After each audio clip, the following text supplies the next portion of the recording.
আবির বিছানায় শুয়ে পড়ে। নীরাও একপাশে শুয়ে কষ্টগুলোর কথা ভাবতে ভাবতে ঘুমিয়ে যায়। সকালে নীরা ঘুম ভেঙে দেখে আবির তাকে জড়িয়ে ধরে ঘুমিয়ে আছে। যেন নিষ্পাপ চেহারা আবিরের ঘুমন্ত অবস্থায় খুব মায়াবী লাগছে। বেশি কিছু না ভেবে আবিরকে সরিয়ে দিল নীরা। উঠে ফ্রেশ হয়ে কিচেনে গিয়ে খাবার বানিয়ে এসে আবিরকে ডাক দেয়। আবির উঠে না দেখে আবিরের কপালে হাত দিয়ে দেখে আবিরের জ্বর এসেছে। তাও আবিরকে ডেকে তুলে ফ্রেশ হতে বলে। আবির নীরার কথা শুনে ফ্রেশ হয়ে নীরার কথা মতো খাবার খেয়ে ওষুধ খেয়ে নেয়। চুপচাপ শুয়ে না থেকে গোসল করে আসেন। এতে জ্বর কমবে।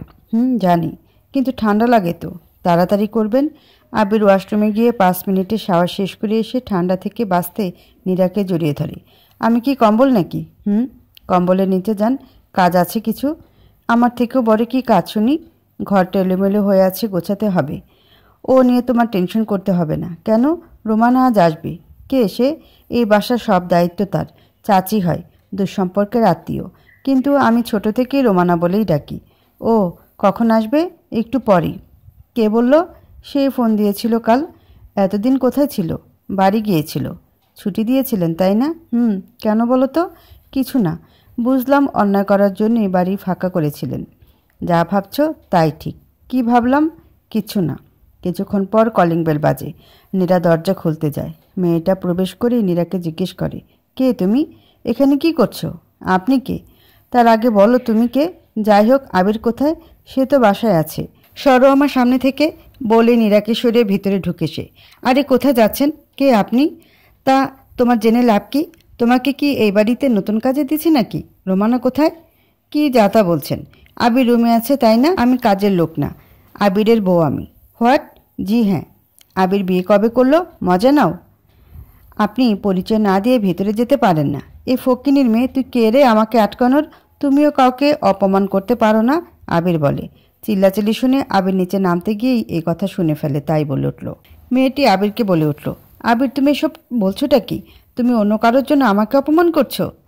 আবির বলল মেয়েটাকে, দেখো, আমার কাছে তোমার কোনোই ভ্যালু নেই।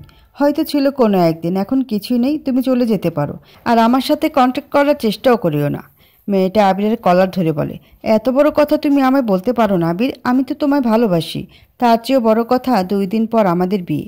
সব কিছু ঠিক ছিল, কিন্তু তুমি মাঝখানে এমন কথা কেন বলছো আবির? মেয়েটাকে সরিয়ে দিয়ে আবির বলল, দেখো অনু, মেয়েটার নাম অনন্যা, আবির অনু বলে ডাকে। তোমাকে আমার বিয়ে করা সম্ভব না, কারণ আমার বিয়ে হয়ে গেছে নীরার সাথে। নীরার কাঁধে হাত রেখে বলে আবির, তুমি আমার সাথে ফাজলামি করছো তাই না আবির? কতটা ভালোবাসি তার পরীক্ষা নিচ্ছ তাই না? ফাজলামি করার কোনো মোডে আমি নাই মিস অনু, এটা বিশ্বাস করি না। বিয়ের 2 দিন আগে এসব কি বলছো তুমি? দেখো অনু, তোমাকে আমি মন থেকে কখনোই ভালোবাসিনি। বাবা বিয়েটা ঠিক করেছিলেন বলে মত দিয়েছিলাম, কিন্তু আমি বিয়ে করেছি আমার প্রেমিকা নীরাকে। তার সাথে সংসার করব, সেটা তোমার বাবাকে জানিয়ে দিয়েছি। তাও কেন তুমি এখানে এসেছো? আমি চাই তুমি আমাকে কখনো বিরক্ত করবে না। নীরা আবিরের কাছ থেকে সরে এসে বলে, বিয়ে যখন ঠিকই করা ছিল, তাহলে বিয়ে করতে কি প্রবলেম? আর আমি আপনার প্রেমিকা ছিলামও না, হবও না কখনো। বিয়ে করে সুখী হয়েন। আমি চলে যাব এই বাসা থেকে, বলেই নীরা উপরে চলে যায়। নীরা, ভুল বোঝো না, আবিরের কথা নীরা শোনেও না। বাহ আবির, বাহ, তুমি একটা অমানুষ, নইলে আমার সাথে এমন করতে না তুমি। বিয়ের সব কিছু ঠিকঠাক কার্ড ছাপানো হয়ে গেছে, আর তুমি অন্যকে নিয়ে সংসার করছো। বেশ ভালো, তোমাকে সুখে থাকতে দিব না। বিয়ে তোমাকে করতেই হবে ওই দিনই, ওই সময়ে। পারলে আমি কেস করে আসবো। বলে অনন্যা চলে যায় আবিরের বাসা থেকে। দরজা খোলাই ছিল, তাই রোমানা কখন এসেছে আবির খেয়াল করেনি। রোমান আবিরকে এসে বলে, কি হয়েছে আবির বাবা? অনুমা এত রাগ করে চলে গেল কেন? খালা তুমি এসেছো, ভালো করেছো। দুপুরের খাবার ব্যবস্থা করো। আর কিছু না বলে আবির উপরে যায়। উপরে গিয়ে দেখে নীরা বিছানায় বসে আছে। নীরার পাশে গিয়ে বসতেই আবিরকে ধাক্কা দিয়ে দূরে সরিয়ে দেয় নীরা। দেখুন, আমি আপনাকে ভালোবাসি না, বাসবও না কখনো, আর আমার কাছে আসার চেষ্টাও করবেন না। দেখো, এত রাগ করতে হয় না, তুমি খুব রাগী। রাগটা কন্ট্রোল করার চেষ্টা করো। জ্ঞান দিয়েন না। আপনার জ্ঞান শোনার জন্য আমি বসে নাই। রাগ তোমার হওয়াটা স্বাভাবিক। আমি তোমাকে ভালোবেসে বিয়ে করিনি সেটা ঠিক, কিন্তু এখন ভালোবাসি তোমাকে, সত্যি খুব ভালোবেসে ফেলেছি নীরা। এসব ফালতু কথা কখনই বলবেন না। ওকে, কাজের কথাতেই আসি তাহলে। রোমানা চলে এসেছে, সে রান্না করছে। আর তার চেয়েও বড় কথা, পরশু আমাদের বিয়ের অনুষ্ঠান। কেনাকাটা হবে, তোমার পছন্দের, রেডি হয়ে থেকো। কিসের অনুষ্ঠান? আমি এর মাঝে নাই। দেখো, সব সময় জেদ ভালো না। 2 ঘন্টার মাঝে যেন তোমাকে রেডি দেখি। আপনার কথা অনুযায়ী আমি চলতে পারবো না। আবির একটু রাগ করে নীরাকে হঠাৎই কোলে নিয়ে ওয়াশরুমে গিয়ে ভিজিয়ে দেয়। নীরা আবিরকে মারতে থাকে খুব, কিন্তু তাও ছাড়ে না। আবির আর নীরা দুজনেই ভিজে গেছে। তখন নীরা বাধ্য হয়ে শাওয়ার শেষ করে। আবির ততক্ষণে বের হয়ে গেছিল। নিজে পরিষ্কার হয়ে নীরার জন্য ড্রেস রেডি করে দেয়, গয়নাসহ। নীরা রাগ করে থাকলেও রেডি হয়। আবির ডাইনিং টেবিলে বসে আছে আর রোমানা খাবার দিচ্ছিল। তখন নীরা নিচে নামে। নীরাকে দেখে কিছুক্ষণ তাকিয়ে থেকে তাড়াতাড়ি খেয়ে নিতে বলে। নীরাও কথা না বাড়িয়ে খেয়ে নেয়, কারণ জানে ঝগড়া করে লাভ নেই। আবির নীরাকে রোমানার সাথে পরিচয় করিয়ে দেয়। রোমানাও বোমা বলে খুব সুন্দর করে মেনে নেয়। এরপর দুজনে শপিংয়ে যায়। বিয়ের ড্রেস কিনে আবির নীরার পছন্দেই। আবিরের গুলা আগে থেকেই কেনা ছিল। গয়না কিছু কিনে সন্ধ্যার পর রেস্টুরেন্টে ঢুকে। সেখানে ডিনার করে রোমানার জন্য 1 প্যাকেট নিয়ে বাসায় আসে। বাসায় এসে দেখে আবিরের বাবা মা এসেছে। নীরার সাথে পরিচয় করিয়ে দেয় আবির। নীরা সবাইকে সালাম দেয়, কিন্তু নীরাকে যে আবিরের বাবা মা মানতে পারেনি সেটা বুঝতে পারে আবির। এতে আবিরের তেমন কিছুই যায় আসে না, কারণ আবির সারাটা জীবন একা একাই বড় হয়েছে। আবিরের বাবা মা শুধু টাকার পেছনে দৌড়িয়েছে। আবিরের জন্য কোনো স্পেশাল সময় ছিল না তাদের। আবিরের কাছে মানুষ বলতে ছিল এক রোমানা আর একমাত্র ফ্রেন্ড মিশি। আবিরের বাবা মা দুজনেই ডাক্তার। তারা সব সময় ব্যস্ত থাকতো, আর এখন বেশিরভাগ সময় বিদেশে থাকে। যেখানে টাকা বেশি তারা সেইটাকেই বেছে নিয়েছে। কিন্তু আবিরের জন্য কোনো আদর ভালোবাসা ছিল না কোনো দিনই। আবিরের ইচ্ছে ছিল শিক্ষক হবার, কিন্তু বাবা মায়ের ইগোয়ের কাছে হেরে গিয়ে মেডিকেলে ভর্তি হতে হয়। সেখানে পড়াশোনা শেষ করে প্রফেসর হয়ে শিক্ষক হবার ইচ্ছেটাই শুধু পূরণ করতে পারে। তৃণার বাবা আসে সেদিন রাত্রে। তৃণা তার বাবার গলা জড়িয়ে কী যে কান্না করে তা বলার মতো না। তৃণার বাবা একটু আবেগী, তাই মেয়ের জন্য সব কিছুই করতে চায়। তৃণার বাবা প্ল্যান করে নীরার জায়গাতে তৃণা করে দিয়ে নীরাকে সরিয়ে দিবে। তৃণার জন্মের সময় ওর মা মারা গেছে, তাই এত আদরের মেয়েকে কখনো কষ্ট দিতে পারবে না তৃণার বাবা। আচ্ছা ড্যাডি, ওই মেয়েটা আমার মতো দেখতে হলো কিভাবে? না রে, তেমন কিছুই না, তুই এত ভাবিস না, সব ঠিক হয়ে যাবে। তুমি নীরাকে কি করবে? আমার বাসায় নিয়ে গিয়ে বন্দি করে রাখবো। না, এতে ধরা পড়ে যেতে পারো। তো কি করতে বলছিস? আমি বরং নীরা হয়ে যাই আর ওকে তৃণা বানিয়ে দাও। না, এটা সম্ভব না। কেন ড্যাডি, আমার জন্য এটুকু পারবে না? আচ্ছা দেখছি কি করা যায়। ওকে ড্যাডি খুব আনন্দে জড়িয়ে ধরে তার বাবাকে। তৃণার বাবা খুব টেনশনে পড়ে যায়। যদি তৃণাকে নীরা বানিয়ে পাঠায় তাহলে সব শেষ হয়ে যাবে। তাহলে কি করে কি হবে কিছুই বুঝতে পারে না তৃণার বাবা। একমাত্র মেয়ের সুখের জন্য সব কিছুই করতে পারবে, কিন্তু কিভাবে সম্ভব? তৃণাকে উনি হারাতে চায় না। তার থেকে আবিরের বাবা মায়ের সাথে কথা বলবে ভাবে তৃণার বাবা। এসব ভাবতে ভাবতে ঘুমিয়ে পড়ে তৃণার বাবা। তৃণাও মহা খুশি যে তার একটা চাওয়া আবারও পূর্ণ হবে। সাইরাও খুব খুশি তৃণার সুখে। আবিরের মা আর বাবা আবিরের সাথে মিটিংয়ে বসে। নীরা তখন উপরে ছিল, সেই সুযোগে বলে আবিরের বাবা আবিরকে বলে, দেখো আবির, তুমি এমন একটা কাজ করেছো সেটা আমাদের স্ট্যাটাসের সাথে সত্যিই যায় না। কোথায় আমাদের অবস্থা আর কোথায় একটা নিম্ন ঘরের মেয়ের স্ট্যাটাস? খুব গম্ভীর মুখে বললেন। আচ্ছা ড্যাড, তোমরা সারা জীবনে এত এত আয় করেছো কার জন্য? এটা কেমন কথা? আমাদের আর কেই বা আছে তুমি ছাড়া? আবিরের মা বলে উঠল। আচ্ছা মম, এত বাড়ি গাড়ি সম্পত্তি দিয়ে আমি কি করব যদি আমি কখনো মন থেকে সুখী হতে না পারি? তাহলে অনন্যাকে বিয়েতে মত দিয়েছিলে কেন? কারণ তুমি পছন্দ করেছিলে তাই। তাহলে এখন কি হলো? অন্য মেয়েকে তুমি কিভাবে বিয়ে করতে পারো? এটা একটা অ্যাক্সিডেন্ট ছিল, কিন্তু বিয়ের পর আমি নীরাকেই ভালোবেসে ফেলেছি। কিসের অ্যাক্সিডেন্ট? আবিরের মা বলল। আমি তোমাদের এত কিছু জবাব দিতে পারবো না মম। প্লিজ আমার ভালোবাসাকে তোমরা মেনে নাও, নইলে তোমরা তোমাদের বাসায় গিয়ে তোমাদের মতো ব্যস্ত লাইফ লিড করো। নীরার সাথে আমাকে সুখী থাকতে দাও প্লিজ। তার মানে আমরা তোমার কেউ না, তাই তো? আবিরের মা বলে উঠল। তোমরা আমার বাবা মা। আমি যদি তোমাদের পছন্দ অনুযায়ী চলি তাহলে আমার সুখের দিকটাও তোমাদের দেখা উচিত। তোমার সাথে কথা বলেই বা কী লাভ? আমরা এখন পর হয়ে গেছি। নীরা উপরে দাঁড়িয়ে সব শুনে কিছু না বলে ঘরে গিয়ে কাঁদে। আসলে তো নীরা চায়নি এমন তার সংসার হোক। এরা এতই ধনী যে মানুষকে শুধু কষ্ট দিতেই জানে। আমি তো নিম্ন ঘরের মেয়ে, এই বাড়িতে থাকা আমার সত্যিই অনুচিত। কাল সকালেই চলে যাবে এমনটা ভাবতে ভাবতে ঘুমিয়ে পড়ে। মিটিং শেষ করে আবিরের মনও খারাপ। ঘরে এসেই দেখে নীরা ঘুমিয়ে গেছে, তাই নীরাকে আর জাগায় না। বিছানার এক পাশে সেও শুয়ে পড়ে। আবিরের বাবা মা একটু রাগারাগি করি নিজের বাসায় চলে আসেন। সকাল সকাল আবিরের বাবার ফোনে একটা নাম্বার থেকে ফোন আসে। জরুরি ভিত্তিতে আবিরের বাবাও দেখা করতে রাজি হয়ে যায়। আবিরের বাবা আর তৃণার বাবা একটা রেস্টুরেন্টে দেখা করে। তৃণাকে দেখার পর আবিরের বাবা যেন অবাকই হয়। পুরোই নীরার মতো দেখতে, কিন্তু পোশাকগুলোই শুধু শর্টকাট। তৃণা বেশ মধুর কণ্ঠে বলে, আঙ্কেল, আমি আবির স্যারকে খুব বেশি ভালোবাসি, তাই তাকে একটু কষ্ট দিই, কিন্তু আবির স্যার আমায় ভুল বুঝে, তারপর কিভাবে যে ওই মেয়েটাকে পেলো তা জানি না। শুধু একটা রিকোয়েস্ট, নীরাকে সরিয়ে দিয়ে আমাকে নীরার জায়গায় দিবেন। তাহলে আপনার সামাজিক স্ট্যাটাসও ঠিক থাকে আর আমিও আবিরের বউ হয়ে গেলাম। নীরার বাবা মনে মনে খুবই খুশি হয়, কিন্তু হতাশা নিয়ে বলে, আবির অনেক চালাক, সব বুঝে নেবে। কিন্তু ওদের বিয়েও হয়ে গেছে, বিয়ে ছাড়া তুমি ওর সাথে থাকতেও পারবে না। আবার কায়দা করে বিয়ে করে নিব, আবির বুঝে ফেলবে।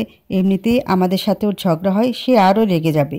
প্লিজ আঙ্কেল, কিছু হতে দিব না, আমরাই সব সামলিয়ে নিব। ওকে ওকে, তাহলে অনন্যার ফ্যামিলিকে ম্যানেজ করো। অনন্যাকে আঙ্কেল? ওর সাথে আজ আবিরের বিয়ে হবার কথা ছিল, কিন্তু আবির আগেই বিয়ে করে নেয়, তাই খুব রেগে আছে। আপনি শুধু ঠিকানা দেন, আমি সব ম্যানেজ করে নিব আঙ্কেল। ওকে, ভরসা করলাম তোমার উপর। আবির খুব সকালে ঘুম থেকে উঠে নীরাকে ডাক দেয়। নীরা সারা দেয় না দেখে নীরার ঘুমন্ত কপালে কিস করে আবির, আর তখনই নীরা টের পেয়ে যায়। দেখুন, এসব আমি পছন্দ করি না, তা কি জানেন না? জানি তো, কি করব বলো? যান, বাইরে যান, আর আসবেন না এখানে। আচ্ছা, একটা কথা বলো তো, তুমি কি কাউকে ভালোবাসো? আমাকে কি বাজারের মেয়ে মনে হয় যে আমি কাউকে ভালোবাসবো? আমি এসব মিন করে বলিনি, ভুল বুঝছো। আপনারা ছেলেরা ভাবেন কোনো মেয়ে আপনাকে ইগনোর করলে তার প্রেম আছে, অথচ এটা ভাবেন না ইগনোর করার পেছনে দায়ী আপনারা নিজেরাই। হ্যাঁ, তা জানি, আমার দোষ, এর জন্যই তুমি হয়তো কখনো ক্ষমা করতেও পারবে না। জি হ্যাঁ, সেটাই। আজ একটু মিশির চেম্বারে যেতে হবে তোমাকে। কেন, আমি কি অসুস্থ? সেদিন মিশি যেটা বলেছে সেটা টেস্ট করে দেখতে হবে। কবে কি বলেছে? আরে বাদ দাও, গেলেই সব জানতে পারবে। ওকে দিলাম বাদ, কিন্তু পরে যদি উল্টোপাল্টা কিছু শুনি তো আপনাকে কখনো ক্ষমা করব না। আবির মিশির চেম্বারে গিয়ে নীরাকে পরীক্ষা করায়। যেদিন রেপ হয়েছিল নীরা, সেই দিনই প্রেগনেন্সির টেস্টটা করিয়ে নিতে বলেছিল মিশি। তাই আবির এর খারাপ লাগলেও নীরাকে নিয়ে আসে আজ। রেজাল্ট যাই হোক, মেনে নিতেই হবে। সেদিন সন্ধ্যায় রেজাল্ট আনতে আবির একা যায়, কারণ নীরাকে সে এটা বলতে পারবে না খুব সহজে। আর টেস্টের রেজাল্ট পজিটিভ দেখে হাসবে কি কাঁদবে তা বুঝতে পারে না আবির।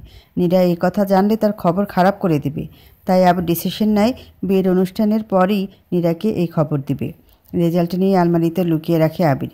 পরের দিন বিয়ের অনুষ্ঠান, তাই আবিরের বাবা মা সবাই আসে আবারও। আত্মীয়রা একেবারেই কমিউনিটি সেন্টারে আসবে আবিরের বউ দেখতে। আবিরের বাবা মাও নিশ্চিত আছে বিয়ের মূল নাটক দেখবে বলে। নীরাকে তাদের একদমই পছন্দ না, ক্ষেত মেয়ে আবিরের মায়ের ভাষায়। সব সময় শাড়ি পরে নীরা, যা এই যুগের সাথে বেমানান।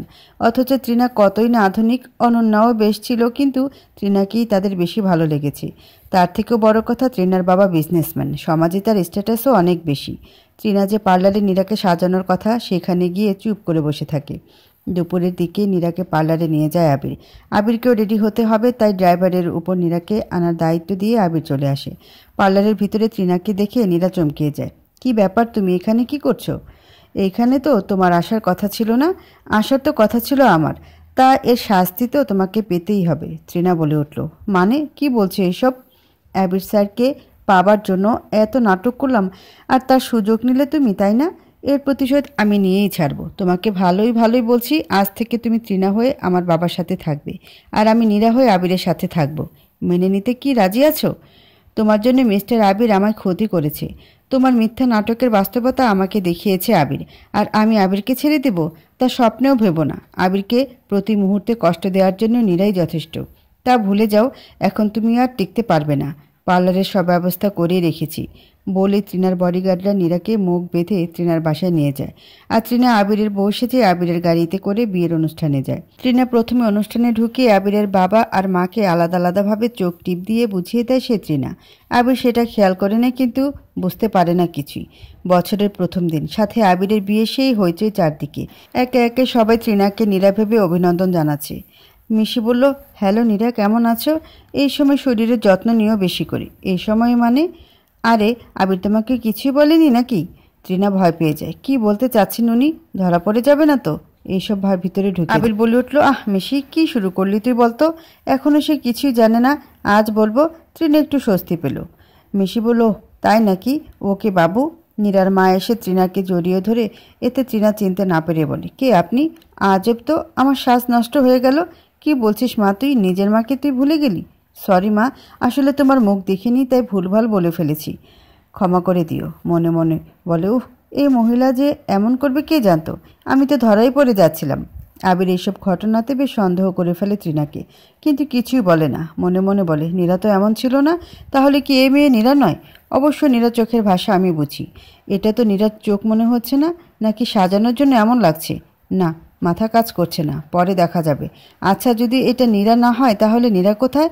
আর চিন্তা করতে ভালো লাগছে না আবিরের। আবিরের মা বলল, আবির ডার্লিং, এত কিসের টেনশন করছো তুমি? না তো মম, নিজের পছন্দ মতো সুন্দরী বউ পেয়েছি, কিসের টেনশন করব আমি? তাই তো কথা, এত সুন্দর বউ থাকতে আর কিছু লাগে নাকি? আবিরের বাবা বলে উঠল, হ্যাঁ ড্যাড, ঠিকই বলেছ। সবাই অনেক রকমের গিফট এনেছে, খাচ্ছে, আবিরের নাম করছে, ফটোশ্যুট ভিডিও সব শেষ করে রাত 12টার দিকে তারা সবাই বাসায় চলে আসে। তৃণার বাবা নীরাকে দেখে বেশ অবাক হয়, একেবারে তৃণার মতো দেখতে। আচ্ছা, এটা কিভাবে সম্ভব মিসেস আবির? তুমি তো পুরাই তৃণার মতো দেখতে। এটাই তো আমার জীবনের জন্য কাল হয়ে দাঁড়িয়েছে মিস্টার। কিন্তু কিভাবে সম্ভব সেটা বলো তো। এটা আপনি ভালো করে জানবেন, আমার তো জানার কথা নয়। আমি কি জানবো? তৃণার বাবা বলল, তা আমি জানি না। যাই হোক, আমাকে এখানে তুলে এনে কি আপনি ভালো কাজ করেছেন? আমি আমার মেয়ের চোখের জল দেখতে পারি না। ওহ, তাই না? আবির আমায় ভালোবাসে, আর সে তৃণাকে খুব শীঘ্রই ধরে ফেলবে, চিনতেই পারবে না। হা হা করে হেসে উঠল তৃণার বাবা। তা কয়দিন পরেই বুঝতে পারবেন। যাও, ওপরে তৃণার ঘরে গিয়ে থাকো। সায়রা সায়রা বলে সায়রাকে ডাকে। জি আঙ্কেল, সায়রা বলে উঠল। আজ থেকে নীরাকে তৃণা মনে করে তাকে নিয়ে থাকবে, আর বডিগার্ড তো আছেই, পালাতে পারবে না। জি, এসো বলেই নীরাকে ধরে নিয়ে যায়। সায়রা, ছাড়ো, খুব শীঘ্রই তোমাদের জেলে পাঠিয়ে ছাড়বো, দেখে নিও, নীরা বলল। নীরা এতদিন না বুঝলো, এখন বুঝতে পারছে সে আবিরকে ভালোবেসে ফেলেছে। খুব কষ্ট হচ্ছে নীরার, কিন্তু এখান থেকে কিভাবে পালাবে তার প্ল্যান করতে থাকে। রাত্রে বাসায় ফিরে তৃণার হাবভাব দেখিয়ে পুরোই বুঝে যায় এটা তার নীরা নয়। তাও নাটক করতে থাকে আবির। নীরা, তোমাকে একটা সারপ্রাইজ দিতে চাই। জি বলেন। আসলে কিভাবে যে বলবো বুঝছি না। নাকামি না করে বলে ফেলুন। আসলে সব দোষ ওই তৃণার, তাই ভুলবশত তোমাকে তৃণা ভেবে ওই কাজ করে ফেলি। টেস্টের রিপোর্ট পজিটিভ মানে তুমি প্রেগনেন্ট। তৃণা খুব ভয় পেয়ে যায়। কি বলছে আবির এসব? সে তো পুরাই সুস্থ, ধরা পড়ে যাবে, সে ভয়ে ভয়ে বলে। মানে কি? এত ভয় পাচ্ছ কেন তুমি? কি হয়েছে? না কিছু না, সারাদিন অনেক ধকল গেছে, এখন ঘুমাবো। তৃণা এতদিন আবিরের কাছে আসার চেষ্টা করেছে, আর আজ পালাচ্ছে। সে চেঞ্জ করে শুয়ে পড়ে বিছানাতে। আবির তার পাশে ঘুমাতে গেলে বলে, আপনি আমার কাছে আসবেন না, দূরে থাকেন। আবির এসব ব্যবহারে পুরোটাই বুঝে যায় এটা নীরা না। নীরা আর যাই হোক, নীরার রাগ করার স্টাইলটা আলাদা। আবির কিছু না বলে পাশের রুমে গিয়ে শুয়ে পড়ে। নীরা খুব ভোরে ঘুম থেকে উঠে তৃণার ড্রেস পরে নেয়। তৃণার বাবা নিচে আগে থেকেই উঠে বসেছিল। হাই ড্যাডি, নীরা বলে উঠল। তৃণা, তুমি কখন এলে মামনি? আবিরকে ছেড়ে আসা তোমার উচিত হয়নি, তৃণার বাবা বলল। আরে আরে, কি বলছো ড্যাডি? আমি তো কাল রাত থেকে এখানে আছি। নিজের মেয়েকেও চিনতে পারো না? সত্যি করে বলো তো আমি কে? আমি কিছু জানি না, তোতলিয়ে বলল। দেখো ড্যাডি, আমি আমার মাকেও সেম কথা জিজ্ঞেস করেছি, সেও এড়িয়ে গিয়েছে, এখন তুমিও এড়িয়ে যাচ্ছ। কি সম্পর্ক আমাদের দুজনের? আমরা একই রকম দেখতে কিভাবে? আমি সত্যি জানি না। না, তার মানে আমি ধরে নিলাম তৃণা তোমার মেয়ে না? না, তৃণা আমারই মেয়ে। তাহলে আমি কে? তুমি কে? আমি জানি না তা, কিন্তু তুমি আমার মেয়ে নও। তৃণা, তাহলে তৃণাকে? ঠিক এই সময় তৃণা আবিরের বাসা থেকে পালিয়ে আসে, কিন্তু নীরা আর ওর বাবার কথা শুনতে পেয়ে লুকিয়ে থাকে। কথা শুনতে থাকে লুকিয়ে লুকিয়ে। তৃণার বাবা বলতে শুরু করে, আমার ক্লাস 9-এ থাকতে একটা মেয়ের সাথে প্রেম হয়ে যায়, কিন্তু মেয়েটা আমার সাথে 5 বছর প্রেমের পর যোগাযোগ বিচ্ছিন্ন করে দেয়।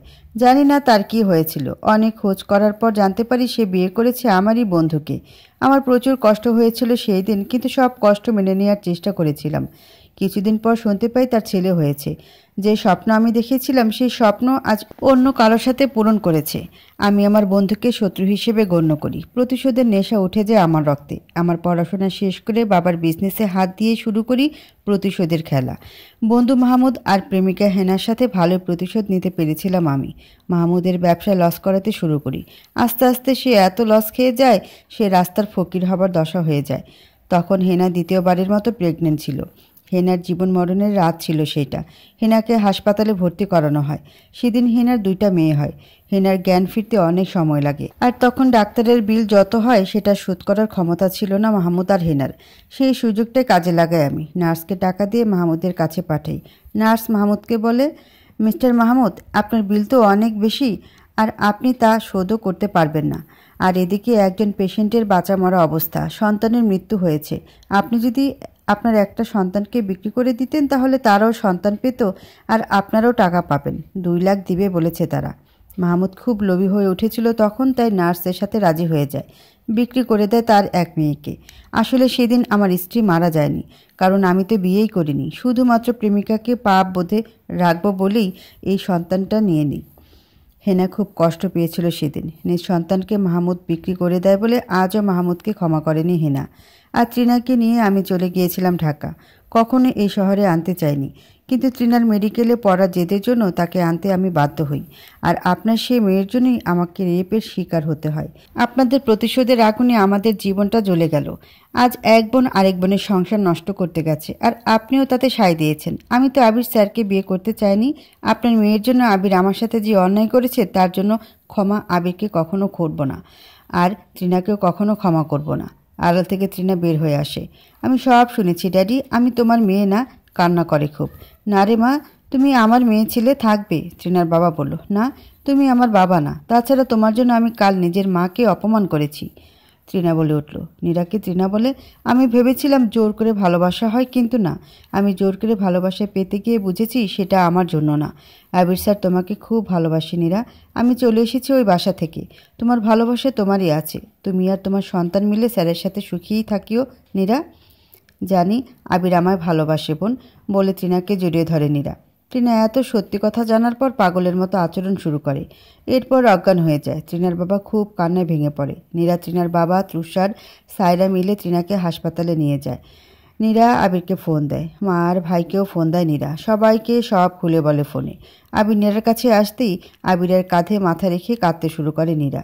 নীরা, এত ভেঙে পড়িও না, সব ঠিক হয়ে যাবে। এতগুলো সত্য কথা আমি হজম করতে পারছি না। সব মানলাম। তৃণার বাবা যা বলেছে তাতে তৃণা তোমার বোন, কিন্তু তোমার মায়ের কাছেও তো সব শোনা উচিত, তাই না? হয়তো উনি বানিয়ে বানিয়ে বলেছে। হ্যাঁ, হতে পারে আবির, আপনি ঠিক বলেছেন। আমি মায়ের কাছে এর জবাবদিহি চাইব। এখন একটু চোখটা মোছো। কাল আমি ছিলাম না আপনার পাশে, জানতাম সেটা তৃণা বুঝে ফেলে চলে আসে। আমার জন্য টেনশন করেননি? যদি বিপদ হয়ে যেত? না, কেন জানি মনে হচ্ছিল তুমি সেফ আছো। সেফই ছিলাম। উনি আমাকে নিজ মেয়ের মতো যত্ন করে রেখেছিল। আচ্ছা, এসব বাদ দাও, তুমি কেমন আছো সেটা বলো। আমি, আপনার সন্তান, সবাই সেফ আছি। তুমি জানতেই কথা, আপনি রিপোর্ট আলমারিতে লুকিয়ে রেখেছিলেন, সেখানে দেখেছিলাম। কাউকে কিছুই বলিনি, কারণ এটা গর্ব করার বিষয় নয়। ওভাবে বলিও না, এটা আমাদের ভালোবাসার সন্তান। সব ভুলে যাও নীরা, শুধু শুধু কষ্ট বাড়বে। নীরার মা ভাই আসে হাসপাতালে। নীরার কাছে সব কিছু শুনি। তৃণা তার বোন, তখন নীরার মা মুখ লুকিয়ে ফেলে। নীরার মা এতদিন পর তার পুরনো প্রেমিককে দেখে অবাক হয়ে যায়। তুমি চিনতে পেরেছো তাহলে? না চেনারই কি আছে? প্রতারক তুমি, তোমার ভুলে যাওয়ারই কথা। আমাকে প্রতারক বলার আগে উচিত ছিল আমার সাথে কি হয়েছিল সেটা জানা। মা, নীরা বলে উঠল, বাদ দাও তো, যা হবার হয়ে গেছে, পরে কথা বলিও। এখন এসব কিছুই ভালো লাগছে না। নীরা সকাল থেকে না খেয়ে এসব টেনশনে সেও জ্ঞান হারায়। আবি নীরাকে ভর্তি করিয়ে দেয় কেবিনে। 2 বোন 2 কেবিনে ভর্তি হয়ে আছে, আর বাইরে সবাই চিন্তিত। হেনার সাথে তুষারের কয়েকবার দেখাদেখি হলে কেউ কথা বলছে না কারোর সাথে। হেনা তার ছেলে মাসুদকে বলে ঘরে তার বাবা মাহমুদ একা আছে, তাই মাসুদকে পাঠিয়ে দেয়। হেনা আবিরকেও বাড়ি পাঠিয়ে দেয়। আবির আর কিছু মনে না করে বাসায় চলে আসে। 2 মেয়ে এক কেবিনে আছে। 2 মেয়ের মাঝে বসে আছে হেনা, আর এক পাশে বসে আছে তুষার। জানি না 2 মেয়েকে কি এমন বলেছ, তাই তারা 2জনই জ্ঞান হারিয়েছে। হেনা বলে উঠল, পুরোটাই তোমার উপর দোষ চাপিয়েছি হেনা। চিন্তা করিও না, তৃণা কখনো তোমার মুখ দেখতে চাইবে না। তুষার বলল, আর কত শাস্তি দিবে তুমি আমাকে? কখনো মন ভরবে না। তুষার বলল, তুমি তোমার 2 মেয়েকে নিয়ে চলে যাও, আর পারছি না সহ্য করতে আমি। হেনা বলল, এমন করে বলতে নেই, ওরা তো তোমারও মেয়ে। তুষার বলল, হ্যাঁ আমার মেয়ে, শুধু জন্ম দিলেই মা হওয়া যায় না। যখন ওরা জানতে পারবে তখন কেউ আমার মুখ দেখতে পারবে না। আর সব সহ্য করতেও পারছি না। এবার সব বলে দিয়ে সবার জীবন থেকে চলে যাব। হেনা বলে উঠল, ভুলেও এই কাজ করিও না। নিজের সাথে সাথে আমার মুখটাও কালি করে দিতে তুমি পারো না। নীরার জ্ঞান ফিরে আসে ওই মুহূর্তে, আর মাকে জিজ্ঞেস করে, কিসের সত্য কথা মা? কি গোপন রেখেছিলে এতদিন? আর কিছু লুকিয়ে রেখো না, সব বলে দাও দয়া করে। ওইদিকে তৃণারও জ্ঞান ফিরে আসে। হেনাকে মা বলে ডেকে ওঠে। 2 মেয়েকে 2 পাশে নিয়ে বসে আছে হেনা। আমি জানি আমার মা খারাপ না। নীরা বলে উঠল, আমার ড্যাডিও খারাপ না, বিশ্বাস করি না। তৃণা বলল, কি হয়েছিল সব খুলে বলো না মা। তৃণা ও নীরা একসাথে বলে ওঠে। হেনা নিজের সব কষ্ট ভুলে বলতে শুরু করে 2 মেয়েকে, আর পাশে তুষার মাথা নিচু করে বসে আছে। হেনা বলে, আমি ক্লাস 9 থেকে তুষারের প্রেমে পড়ি। প্রেম এতটাই গভীর ছিল যে কেউ কাউকে ছেড়ে থাকার কল্পনাও করতাম না। তুষার বলল, দুজনে সংসার করার স্বপ্ন দেখতাম, একসাথে ঘর বাঁধার স্বপ্নে সব সময় বিভোর থাকতাম। এইভাবে স্কুল শেষ করে কলেজে উঠি, সেখানেও একসাথে ভর্তি হই, সব ক্লাস একসাথে করতাম, প্রাইভেটও একই সাথে পড়তাম, একসাথে ঘুরতে যেতাম, কত রঙিন স্বপ্ন ছিল দুজনের চোখে। হেনা বলল, হ্যাঁ, ভালোবাসা এতই গভীর ছিল, কখনো চিন্তাও করিনি একে অন্যকে ছাড়া থাকতে হবে। তুষার বলল, এইভাবেই আমরা অনার্সে ভর্তি হই, দুইজনে একসাথে বিশ্ববিদ্যালয়ে চান্স পাই, বেশ খুশি ছিলাম দুজনে। কিন্তু সুখ বেশি দিন টিকলো না আর। হঠাৎই হেনা মিসিং হয়ে যায়, আমি অনেক চেষ্টা করেও আর যোগাযোগ করতে পারিনি। হেনা বলল, সেদিন বাসায় জানতে পারি আমি তুষারের সাথে রিলেশন করি, সেদিন বাবা খুব মেরেছিল। এখনকার মতো তো আর তখন ফোন ছিল না, ঘরে দরজা লাগিয়ে বন্দি করে রাখে। অনেক কেঁদেছিলাম সেদিন, কেউ আসেনি চোখের পানি মুছে দিতে। তুষার বলল, এসব কথা তো আগে বলনি। হেনা বলল, বলবো কিভাবে, জানতেই পারতাম না কখন সকাল আর কখন রাত হতো, সব সময় বন্দি থেকে থেকে অতিষ্ঠ হয়ে গেছিলাম। হঠাৎ একদিন মা এসে বলে গেলেন আমার বিয়ে। আমি না দেখেছি বর, না দেখেছি ঘর, তুষারকে ছাড়া আমি নিজেকে কল্পনাও করতে পারতাম না তখন। আমার অনিচ্ছায় বিয়ে হয়ে যায় মাহমুদের সাথে। বিশাল ব্যবসায়ী সে, বাড়ি গাড়ি টাকা ধন দৌলত সবই ছিল, কিন্তু আমি কখনো সুখী ছিলাম না। আমি শুধু তুষারকেই ভালোবাসতাম। বিয়ের রাতে মাহমুদ এসে বলে সে সব জেনে শুনে বিয়ে করেছে, সে আমাদের প্রেমের কথা বাবাকে বলে দেয়, আর সে প্রেমের কথা সমাজে রটিয়ে দিবে এই ভয় দেখিয়ে বিয়ে করে আমাকে। বিয়ের পর থেকে শুরু হয় মানসিক শারীরিক নির্যাতন। নির্যাতন সহ্য করতে করতে 1টা বছর পার হয়ে যায়। 1 বছর পর আমি জানতে পারি আমি অন্তঃসত্ত্বা। কিন্তু নির্যাতনের মাত্রা কমেনি, কারণ আমার জীবনে অন্য ছেলে ছিল। মাহমুদ কখনোই বিশ্বাস করতো না আমাকে। মার খেয়ে খেয়েই মাসুদের জন্ম হয়। তাও আমাকে শুনতে হয়েছে মাসুদ নাকি আমার পাপের ফসল। মাসুদকে কখনো মাহমুদ নিজের সন্তান হিসেবে মেনে নেয়নি। এতই যখন অত্যাচার করার ছিল, তাহলে আমার সুখের জীবনটা নষ্ট করার কারণ আমি আজও খুঁজে পাইনি। তুষার বলল, এত কিছু আমাকে কখনো বলনি কেন হেনা? কান্না জড়িত কণ্ঠে বলে তুষার। হেনা বলল, অবহেলা অনাদরে মাসুদের বয়স তখন 5 হয়। কখনো আমরা মা ছেলে সুখে ছিলাম না, সব সময় সংসারের কাজ করাতো সে, আর আমার একটু অসাবধানতা হলেই লাথি ঝাঁটা আমার জন্য পাওনা হয়ে গিয়েছিল। কিছুদিনের মাঝে জানতে পারি মাহমুদ পরনারীতে আসক্ত। এই কথাটা আমাকে মোটেও অবাক করেনি, কারণ যার নিজের চরিত্র খারাপ সেই অন্যকে খারাপ ভাববে। এইভাবে মাসুদের বয়স 6 বছর হয়ে যায়। মাসুদ তখন আমার মার আর নিজের মার খেয়ে অভ্যস্ত হয়ে গেছে। একদিন সকালবেলা জানতে পারি মাহমুদের গ্রামের সকল পুকুরের মাছ একসাথে বিষ খেয়ে মারা গেছে। 5টা পুকুরে মাছ ছিল। একদিনে এত লস খেয়ে মাহমুদ পাগলের মতো চিৎকার করতে থাকে। সেদিন জিজ্ঞেস করাতে আমাকে কুকুরের মতো পেটায়, বলে আমার জন্য তার লস হয়েছে। মুখ বুজে মা সহ্য করেছিলাম। এরপর সেদিন দুপুরবেলা খবর আসে মাহমুদের 3টা গার্মেন্টস ফ্যাক্টরিতে আগুন লাগে। একদিনে 100 কোটি টাকা লস খায় মাহমুদ। এত লস খেয়ে কিছু করতে না পেরে বাড়িটা বন্ধক রেখে লোন তুলে আবার বিজনেস শুরু করবে ভেবে, কিন্তু পার্টনার এবার ধোকা দেয়, সব টাকা মেরে নিয়ে পালিয়ে যায়। সেদিন লোনের টাকা দিতে না পেরে 1 মাসের মাঝে আমাদের বাড়ি থেকে বের করে দেয়। বাড়ির বাইরে আমি আর মাসুদ বসেছিলাম, তখন খবর আসে মাহমুদ অনেক ড্রিঙ্কস করে গাড়ি চালাতে গিয়ে অ্যাক্সিডেন্ট করে। তুষার বলে, এইসব ক্ষতির পিছনে আমিই ছিলাম। হেনা বলল, কি? বেশ অবাক হয়ে। তুষার বলল, তোমার ধোকা পেয়ে নিজেকে প্রতিশোধের আগুনে জ্বালিয়ে নিয়েছিলাম তাই, কিন্তু জানতাম না তুমি কত কষ্ট পেয়েছো। শুধু নিজের কষ্ট দেখিয়েছিলাম, আর কিছুই দেখিনি। হেনা বলল, এরপর একটা লোক এসে চিঠি দিয়ে যায়। চিঠিতে একটা ঠিকানা ছিল, উপশহরের একটি বাড়ির ঠিকানা। সেখানে স্পষ্ট লেখা ছিল আমি যেন একা যাই। মাসুদকে হাসপাতালে বাবার পাশে এক নার্সের দায়িত্বে রেখে সেই ঠিকানাতে যাই। যা দেখলাম বেশ অবাক হয়ে গেছিলাম আমি। এ যে আমার তুষার, এত বছর পর সামনে দেখে হাসবো কি কাঁদবো না বুঝে হতাশ হয়ে দাঁড়িয়েছিলাম। তুষার আমায় অবাক করে দিয়ে বলে, এখন তোমার অনেক বিপদ তাই না হিনা? আমি কিছু না বলেই কেঁদে ফেলি। সে কিছুই না বলার সুযোগ দিয়ে বলে, সব কষ্ট দূর হয়ে যাবে একটু ত্যাগ করলে। তুষার সেদিন মাহমুদের সব চিকিৎসা খরচ দিতে চায়। বিনিময়ে একটা শর্ত আছে, মাহমুদকে ডিভোর্স দিতে হবে, কিন্তু এই ডিভোর্সের কথা কেউ জানবে না কখনো। আমি কথা বলতে পারিনি, ডিভোর্স পেপার রেডি ছিল, সেখানে অনেক ভেবে সাইন করে দিই। কয়েকটা সাইন করে দিয়ে চলে আসি সেখান থেকে। তুষার মাহমুদের চিকিৎসা আর আমাদের মা ছেলের থাকার ব্যবস্থা করে দেয়। এভাবে আমি তুষারের পাঠানো টাকাতেই চলতে থাকি।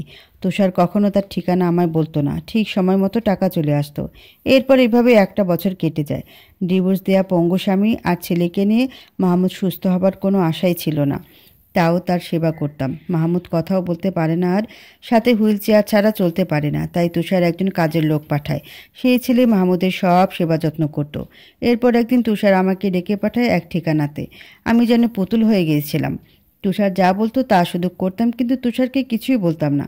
সেদিন তুষার একটা কাগজে সাইন করতে বলে, আমি করে দিই। এরপর চলে আসার সময় আর আসতে পারিনি। তুষার আমার কাছে টেনে নেয়, কিন্তু সকালবেলা আমাকে বের করে দেয়।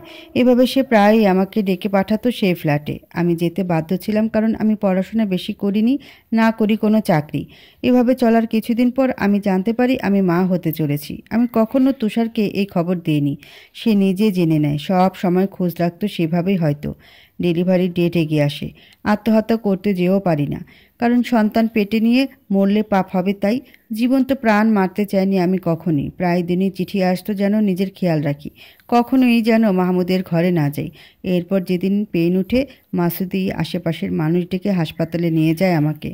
মাহমুদ অসুস্থ হলেও বেশ ভালো করে বুঝে গেছিল আমি আর তার নাই। আমিও তার ঘরে ভুলেও যেতাম না, তাই সে জানতো না আমার মা হবার খবর। নার্স আমায় এসে বলে আমার 2টা মেয়ে হয়েছে।